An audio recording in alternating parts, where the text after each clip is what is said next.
هر نوایی که طرب انگیز باشه، هر کیفیت صوتی که مناسب مجلس لهو باشه، مبادا در هیئتی رسوخ کنه.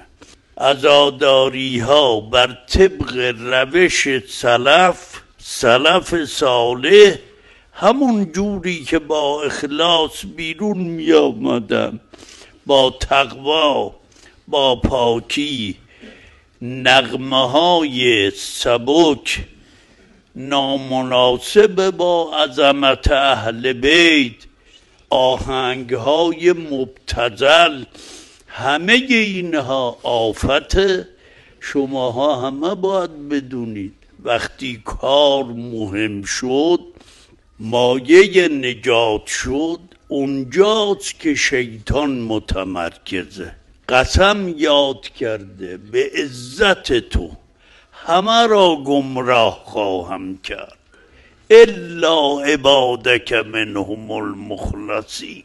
رخنه شیطان در کار هر کسی به تناسب اون کاره. اینهاست آفت. باید بر اساس قدس و تقوا، طهارت مناسب با دستگاه سید الشهدا، همه این حیات بیرون بیاد. به تقوا شروع، به تقوا ختم. اگر اینجور شد بدانید قدر خودتون را.